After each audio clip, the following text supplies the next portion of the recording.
Hello दोस्तों, आपका एक बार फिर स्वागत है आज के हमारे ब्लॉग में। मैं आपका आरवीएस टाइगर। आज मैं आ गया हूँ श्री गोमती धाम पे, जो कि करौली के हिंडौन में है।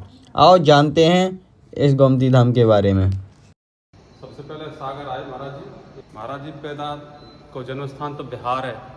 अच्छा जी। हाँ, गया जिला में। गया जिला में। गया जिला। और वहाँ से वो शुरू में बचपन में द्वारका चले गए संतन के साथ।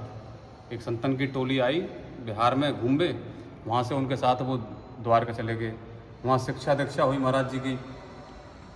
फिर बाद में वे इधर उधर घूमते रहिए साधु संतन के साथ। ऋषिकेश भी गए, खैरुआ है एमपी में, वहाँ गए। फिर यहाँ वहाँ से इधर सागर आए 1953 में ऋषिकेश साइड से। सागर यहाँ 40 किलोमीटर दूर है, डांग में, मासलपुर तहसील के अंदर जी। तो तिमनगढ़ किला है, वहाँ पर नाम सुना होगा तो। हाँ, नाम तो सुना है। गया तिमनगढ़ किले के नीचे ये सागर है, चारों तरफ पहाड़ हैं, पहाड़ों के बीच में सागर है। बरसात का पानी इकट्ठा होता है वहाँ। और भी संतों की तपोस्थली है वो पहले से ही। वहाँ महाराज जी रहे, वहाँ महाराज जी ने तपस्या करी है। फिर बाद में यहाँ आए वो। फिर यहाँ भी ये आश्रम है, बगल में नक्कस देवी मंदिर है, इसका जीर्णोद्धार कराया। पहले से मंदिर तो पहले से था ही। अच्छा जी। उसका जीर्णोद्धार कराया। ये अब जो वर्तमान में ढांचा है मंदिर का, वो महाराज जी की देन है, उनने बनवाया ये। अच्छा, अभी भी काम चल रहा है इसमें? हाँ, अभी तो खैर मरम्मत का काम दोबारा शुरू हुआ है। 40 साल पहले ये शुरुआत हुई इसकी मंदिर की बनाने की। पहले तो एक कमरे में था मंदिर, देवी का मंदिर पहले से ही है। ये जो देवी है, इनकी क्या खासियत है, मतलब किस वजह से इन्हें नक्कस की देवी है वो। अब नक्कस अपन देसी भाषा में बोले तो एक शहर का नाका, अच्छा, जहाँ से एंट्री होती है शहर के अंदर। यहाँ फिर यज्ञ कराया, सतचंडी यज्ञ जी। तो अंदर ही हुआ।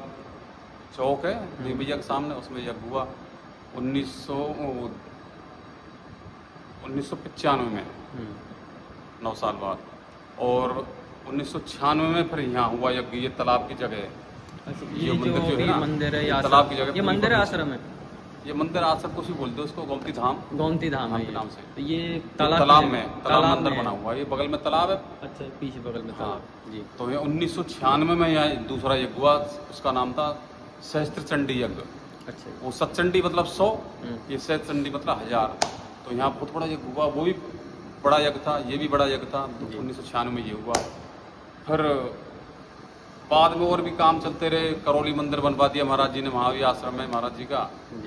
और सागर में भी निर्माण कार्य और का काफ़ी करवा दिया उन्होंने वहाँ पे, जहाँ क्योंकि वहाँ तपस्या की थी महाराज जी ने। 1971 में बहुत बड़ा यज्ञ हुआ था जो महाराज जी के द्वारा। अच्छा। सागर में ही बहुत बड़ा यज्ञ था वो। तो उसका तो हमको भी ध्यान नहीं, हम छोटे होंगे खैर, बच्चे या हो ही नहीं होंगे शायद। सही है। मतलब जो वैसे गोमती धाम है सागर में भी है? हाँ, हाँ, वो मैंने वहीं करी है। हाँ, मैंने सुना है शायद, मतलब वो मुख्य, मतलब मेन है गोमती धाम जो है। नहीं, मेन तो सभी हैं, सभी जहाँ वो रही है वो मेन है। अच्छा, सही है। तो वो तपस्या जब वहाँ से आए हर ऋषिकेश साइड से वो महाराज जी 1953 में, तो सागर आकर रुके वो। अच्छा जी। तो सागर वो उस समय बिल्कुल और भी जंगल था, अब तो बहुत साधन हो गए वहाँ जाने को ना। वहाँ तपस्या की है, वहाँ पहले से तपोभूमि है वो एक तरह से। कई सिद्धों की स्थली है वो, पहले से ही, बहुत पहले से। सही है। तो वहीं आकर रहे। अब कोई भी इंसान नॉर्मल भी हो, कहाँ जाकर रहेगा जहाँ पानी की सुविधा हो। सही। और संतों को जंगल चाहिए, मंदिर चाहिए, पानी चाहिए। तो वहाँ आके महाराज जी रहे। वहाँ 1971 में यज्ञ किया उन्होंने बहुत बड़ा। उसके बाद फिर यहाँ आम पब्लिक जुड़ती गई उनसे। तो फिर वो धीरे धीरे हिंडौन आते गए, करौली आते गए, सब्याने भी जाते, आगरा भी जाते, वहाँ जहाँ उनके शिष्य थे, जयपुर, कोटा, सभी जगह हैं। 1986 में ये इसका हुआ मंदिर का निर्माण। फिर उसके बाद में यज्ञ वगैरह कराए उन्होंने, भागवत वगैरह होती रही। और 2013 में महाराज जी शांत हुए हैं। अच्छा जी। हाँ, वो कोटा शांत हुए, लेकिन उनको लाया यहीं गया था। ये समाधि स्थल है इनकी, तो यहाँ ही उनका संस्कार हुआ। ये समाधि है महाराज जी की जी। यहाँ संस्कार हुआ। उसके बाद में फिर ये मंदिर निर्माण हुआ। उस समय तो पहले बगीची थी ये, तालाब में पानी उतर गया था नीचे, बगीची बन रही है अब भी ये वहाँ तक। फिर उसके बाद इस मंदिर का निर्माण शुरू हो गया। फिर बाद में शिष्यों द्वारा निर्माण हुआ। ये प्रेरणा तो इनकी थी, शिष्य द्वारा निर्माण हुआ। यज्ञशाला बनवा दी किसी ने। आ गई ये बाहर जो अपन ने अभी थोड़ी देर पहले खोला शिवालय, वो 2021 में बनाया। वो 2021 में इसका निर्माण हुआ है। शिलालेख लग रहे हैं बाकायदा यज्ञशाला के। बहुत बड़े, बहुत पुराने शिष्य हैं महाराज जी के वो। जी। पहली गुरु पूर्णिमा हिंडौन में उनके यहाँ ही हुई थी। मनोहर लाल जी उनका नाम था, वो शांत हो गए, अब 2022 में शांत हो गए।